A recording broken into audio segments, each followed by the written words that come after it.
দিয়ে দিল থেরাপি, দুটো একটা ওষুধ লিখে দিয়ে বললো ওষুধ খেয়ে কাজ নেই, আপনাকে এক্সারসাইজ করতে, ব্যায়াম শিখিয়ে দিল 3-4। সেই জন্য মনে করলাম যে বর্তমানে আসলে এটা খুবই উপযোগী এবং খুবই দরকারি একটা বিষয়, এই বিশেষ করে থেরাপি আর হলো এই জিমটা, যেটাকে এক্সারসাইজ বলা হচ্ছে।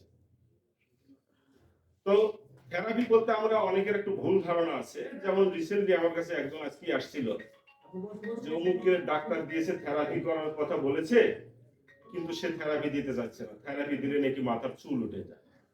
তবে তার এক কথাটাও কিছুটা সত্যতা আছে, তবে সেটা সব থেরাপি নয়। সেটা যদি কেমোথেরাপির ক্ষেত্রে কিছু কিছু বিষয়, ক্যান্সারের জন্য যে কেমোথেরাপি দেওয়া হয় সেটার ক্ষেত্রে অনেকের চুল উঠে যেতে পারে। আর আমার যে থেরাপি, যে সিস্টেমটা আমি নিয়ে এসেছি, এটা হলো ফিজিওথেরাপি। এটাতে কখনো চুল ওঠার কিছু নাই, এটা বেশিরভাগ ব্যায়ামের সাথেই আছে। আর পাশাপাশি কিছু মেশিন ব্যবহার করা হয়, যেগুলোকে হয়তো হাড় একটু নরম করা হয় বা মেরুদণ্ডটা একটু টেনে সোজা করা হয়, হাত হয়তো সোজা করা হয় মেশিনের সাহায্যে। এগুলো অনেক ওই যে মম গলিয়ে দেখা যাচ্ছে হাড় একটু নরম করে, তারপরে অনেক আঘাতে দেখা যাচ্ছে হাত একদিক বেঁকে গেছে, তারপর প্যারালাইজড হলে নিয়মিত একটু ব্যায়ামের দরকার আছে। এই জাতীয় বিভিন্ন বিষয়গুলো এখন থেরাপির অন্তর্ভুক্ত। এই জন্য আমি মনে করি যে চিকিৎসা তো করতেই হবে আমাদেরকে অসুস্থ হইলে। আমরা ওষুধের পাশাপাশি যদি থেরাপি বা এক্সারসাইজ গুলো নিয়মিত করতে পারি, অন্তত আমি মেইনলি সত্য কথা বলতে, যেটা আমার এই সেন্টারটা করার মেইন উদ্দেশ্যই হলো প্রথম আমি ফিট হব। যখন আমি একটা মেশিন কিনতে গেলাম দৌড়ানো, মেশিনটার দাম 54,000 টাকা, এই যে যে মেশিনটা দেখতেছেন ট্রেডমিল। তখন আমি ভাবলাম যে এর সাথে যদি আর কিছু যোগ করি, আমি একক ব্যায়াম করার জন্য আমি 54,000 টাকা খরচ করতেছি, এর সাথে যদি আর 50,000 খরচ করি, তাহলে তো আরো 10-20টা মানুষকে নিয়ে আমি এক্সারসাইজটা করতে পারি।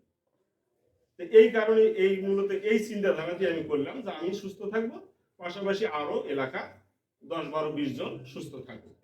এই কারণেই মূলত ফিটনেস সেন্টার করা। তো আমি আশা করি আপনাদের সহযোগিতা বলতে আমি বলবো না আপনারা আমার কাস্টমার, তার দরকার নাই।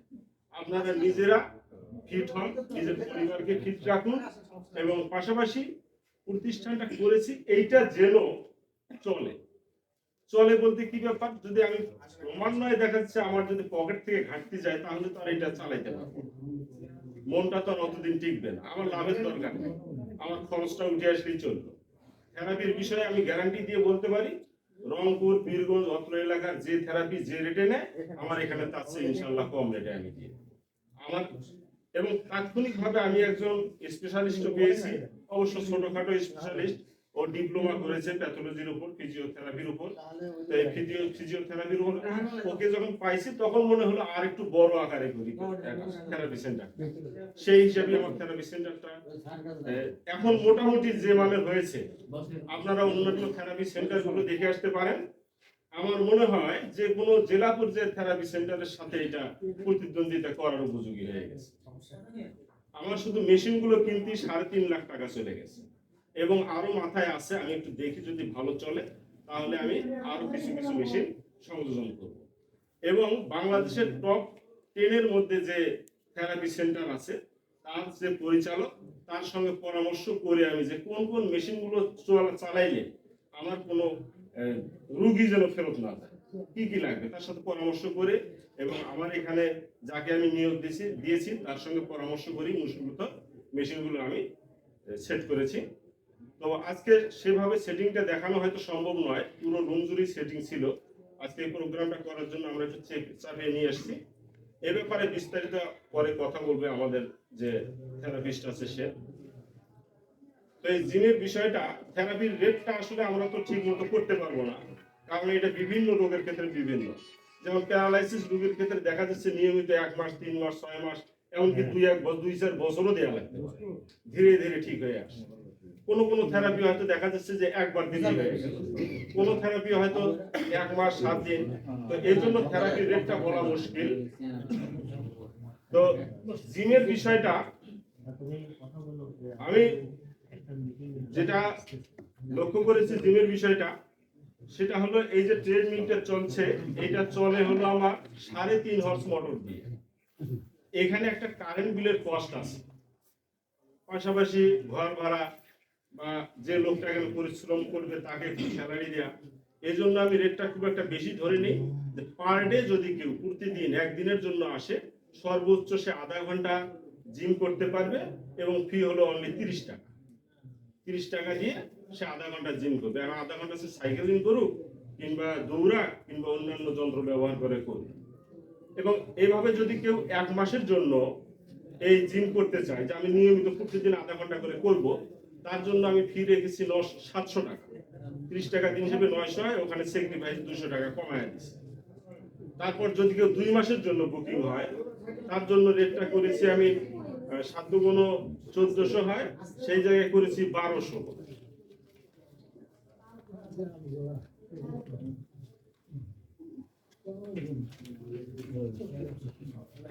2 মাসের জন্য রেট করেছি 1300।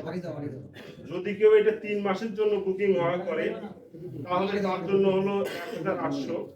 যদি কেউ 6 মাসের জন্য বুকিং হয় তাহলে তার জন্য 3200। যদি কেউ 1 বছরের জন্য একবারে বুকিং করে তার জন্য হলো 6000, অর্থাৎ মাসে 500 টাকা চলে আসে। তো এটা করার কারণটা হলো, দেখা যাচ্ছে যদি আমি কয়েকটা কাস্টমার পাই 1 বছরে, তাহলে একবারে 6000 করে কয়েক হাজার টাকা পাইলাম, দেখা গেল আর একটা মেশিন আমি চালু করলাম। এই কারণে মূলত এটা করা। আমি আশা করি আপনারা বিষয়টা বুঝতে পারছেন। এবং পরবর্তীতে যে সিস্টেমে এই জিমটা চলবে সেটা হলো ফি, যে যে প্যাকেজই নেক না কেন, একদিনের নেক, 1 মাস, 2 মাস, 3 মাস, 6 মাস, 1 বছর, যেটাই নেক পুরো টাকাটা অ্যাডভান্স পে করতে হবে। তারপর তাকে আমরা একটা কার্ড দিব, সেই কার্ডে অবশ্যই লেখা থাকবে যে মানে ইনডেট, অর্থাৎ মেয়াদ উত্তীর্ণের তারিখ থাকবে, যে এই কার্ডের মেয়াদ কতদিন পর্যন্ত থাকবে। এবং এখানে যে ব্যক্তি থাকবে সে ওই কার্ড দেখে দেখে প্রবেশ করতে দিবে। যে কার্ডের মেয়াদ নেই তাকে আর প্রবেশ করতে দেয়া হবে না, এবং সম্পূর্ণ অগ্রিম প্রদান করতে হবে। তো আমি আশা করি বিষয়টা আপনাদেরকে অবগত করাইতে পারছি। যেমন আমি এরপরে যেটা আপনাদের কাছে আশা করব সেটা হলো, আপনাদের মাঝ থেকে আমাকে আরো কিছু পরামর্শ দিতে পারেন এই বিষয়ে, থেরাপি প্লাস জিম দুইটাই নিয়ে। এই জন্য এটার নাম আমি কোনো জিম সেন্টারও দেইনি, থেরাপি সেন্টারও দেইনি, নাম দিয়েছি আমি ফিটনেস সেন্টার। অর্থাৎ শরীরকে আমরা ফিট কেমন করে রাখবো, অসুস্থ হলে চিকিৎসা করব, সুস্থ থাকলে জিম করব। তো এই সব মিলিয়েই ফিটনেস সেন্টার। আপনাদের যারা একটু পরামর্শ এই বিষয়ে যদি দিতে আগ্রহী হন, বা আমি পরামর্শ আপনাদের কাছে কামনাও করি, এ বিষয়ে পরবর্তীতে আমার যদি করণীয় কিছু থাকে, অথবা এ পর্যন্ত যেটুকু বললাম সেই বলার মাঝে যদি কোনো সংশোধনী করার প্রয়োজন আপনারা বোধ করেন, সে পরামর্শ আমাকে দিতে পারেন। আমি চেষ্টা করে দেখব, কারণ আমার মেইন উদ্দেশ্যই হলো এখানে সেবা। তো এখন এ পর্যন্তই। পরবর্তী আমাদের সিদ্দিক ভাই বলে দিবে পর্যায়ক্রমে প্রোগ্রামটা কিভাবে হবে। বেশিক্ষণ সময় আমরা নিব না।